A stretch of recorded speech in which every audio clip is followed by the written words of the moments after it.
Hi friends, welcome back to Shruti vanilla channel. మనం చెప్పుకుంటున్నాము ధ్యేయం కథ 32వ భాగం. రాసిన వారు యండమూరి వీరేంద్రనాథ్ గారు.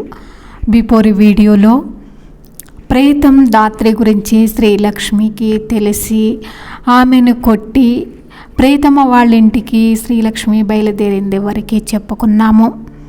ఇక ఈరోజు వీడియోలోకి వెళదాం.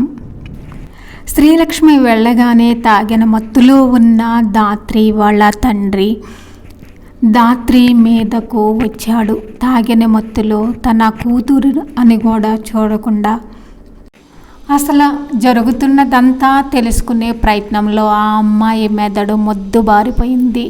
ఇన్వెస్ట్ గురించి ఆమె పుస్తకాల్లో చదివింది. తండ్రులు, కూతుళ్ళు, పెద్దమ్మలు, కొడుకులు, కజిన్ బ్రదర్స్, సిస్టర్స్, ఆంటీలు, ఇలా రకరకాల బంధాల గురించి ఎన్నో కథలు పాఠకులకి అందమైన మేలు ముసుగుల్లా అమర్చి చాలా పత్రికలు సొమ్ము చేసుకోవటం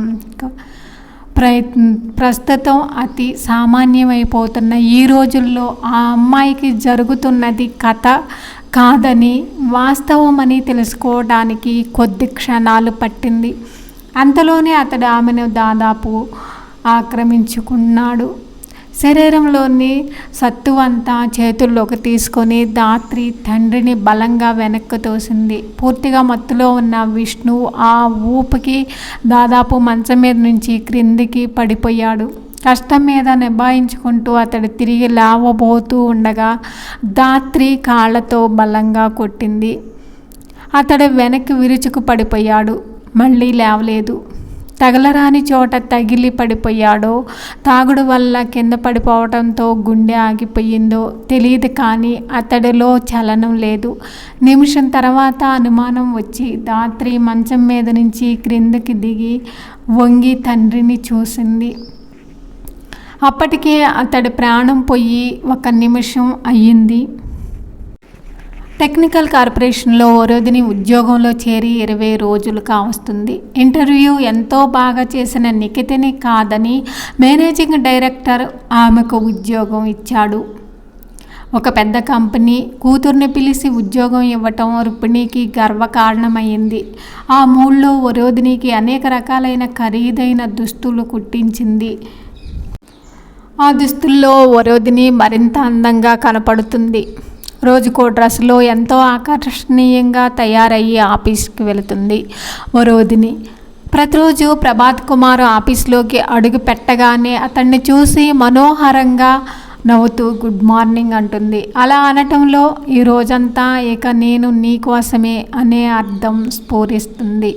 ప్రభాత్ కుమారు తన క్యాబిన్లోకి వెళ్ళిన 2 నిమిషాల్లో ఆమెకు పిలుపు వస్తుంది. లోపలికి వెళ్ళగానే ఒళ్ళో వాలిపోతుందని ఎదురు చూస్తాడతను. అప్పుడు వరోధిని జాగ్రత్తగా పడుతుంది. ఒక ఉన్నత ఉద్యోగి ఎదురుగా ఒక పర్సనల్ అసిస్టెంట్ ఎంత వినయంగా ఉండాలో అలాగే ఉంటుంది. అవసరమైనంత వరకే మాట్లాడుతుంది. అతడు తికమక పడటం చూసి లోపలే నవ్వుకుంటుంది. పాత అనుభవాలు వరోధినికి మంచి పాఠాలు చెప్పాయి.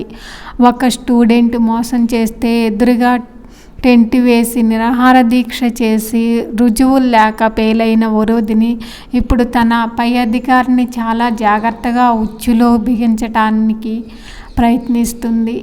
ప్రభాత్ కుమార్ ఆమెను చాలాసార్లు డిన్నర్కి ఆహ్వానించాడు. ఆమె మర్యాదగానే తిరస్కరించసాగింది. ఆఫీస్ స్టాఫ్లో చాలామంది అబ్బాయిలు ఆమె వెనకపడటం, ఆమె వారికి ఎలాంటి ఛాన్స్ ఇవ్వకపోవటం ప్రభాత్ కుమార్ గమనిస్తూనే ఉన్నాడు. దాంతో రోజు రోజుకి అతడికి ఆమె పట్ల ఆకర్షణ ఎక్కువవుతుంది. ఒకరోజు ఆమె మరీ స్పెషల్గా తయారై రావటం అతడు గమనించాడు. పింక్ కలర్ డ్రెస్లో బంగారపు బొమ్మలా మెరిసిపోతుంది. కళ్ళు తిప్పుకోకుండా ఆమె వైపు చూస్తూ తన ఛాంబర్లోకి వెళ్ళిపోయాడు. గదిలో టేబుల్ మీద పెద్ద పూలగుచ్చం, పక్కనే కార్డు ఉన్నాయి. అతడు ఆశ్చర్యంగా దాన్ని తీసి చూశాడు. బర్త్డే గ్రీటింగ్ కార్డు, క్రింద సంతకం లేదు. అతడు వరోధిని లోపలికి పిలిచాడు. ఈ బౌకే ఎవరు పంపారు అని అడిగాడు. నేనే తెచ్చాను సార్, ఈరోజు మీ పుట్టినరోజు కదా. మాటల్లో విష్ చేయటం కంటే పూలతో ఆ మాట చెప్పడం బాగుంటుందనిపించింది అంది సన్నటి స్వరంతో. నా పుట్టినరోజన్ని నీకెలా తెలుసు అన్నాడు. మనసుంటే మార్గం ఉంటుంది కదా. కళ్ళు దించుకునే చెప్పింది. అంత మనసున్న దానివి నన్నెందుకు దూరం ఉంచుతున్నావు అన్నాడు. ఈ విషయంలో నన్ను క్షమించండి సార్ అన్నది.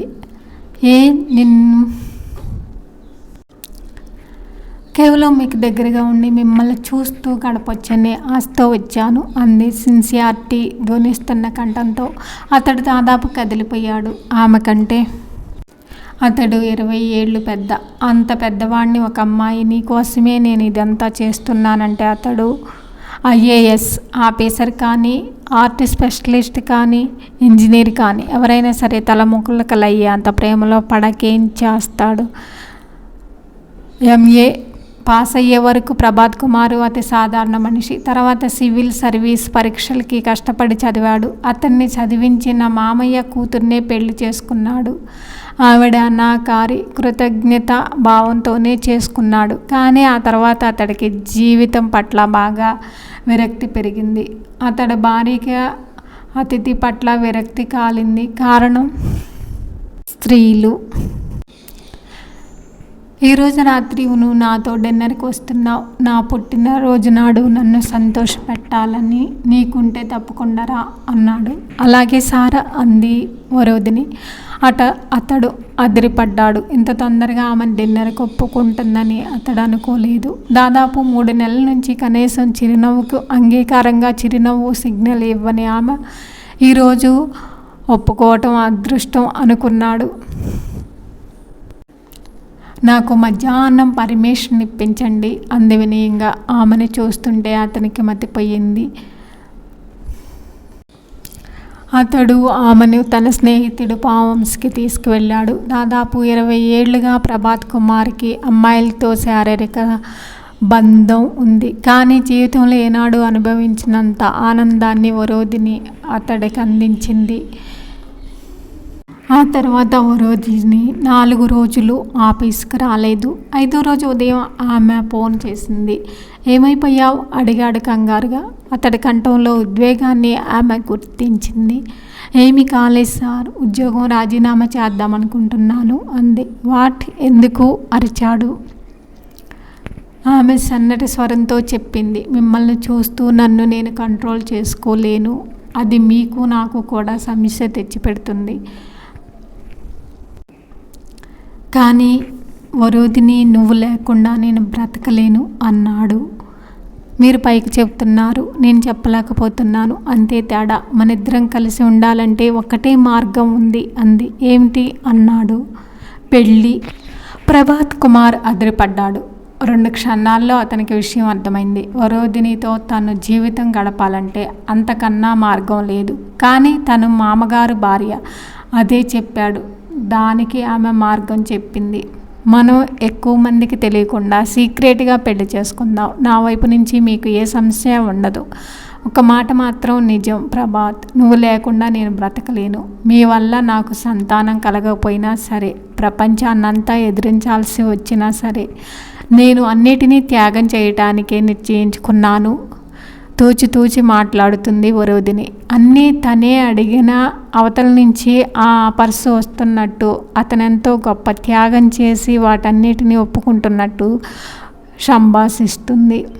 మగవాళ్ళ మీద, ప్రపంచం మీద, తనకు జరుగుతున్న అన్యాయం మీద ఆమెకి ఏర్పడిన కసి ఈ విధంగా తీర్చుకుంటూ తన జీవితాన్ని పూలబాటగా చేసుకోవాలని ఆశిస్తుందన్న విషయం ఆమెకు తప్ప మరెవరికీ తెలియదు. ఆ తర్వాత 4 రోజులకి వాళ్ళిద్దరికీ రహస్య వివాహం జరిగింది. ధ్యేయం తర్వాత భాగం నెక్స్ట్ వీడియోలో చెప్పుకుందాం. ఈ వీడియో మీకు నచ్చితే లైక్ చేయండి, కామెంట్ చేయండి. Please subscribe my channel. Thank you for watching.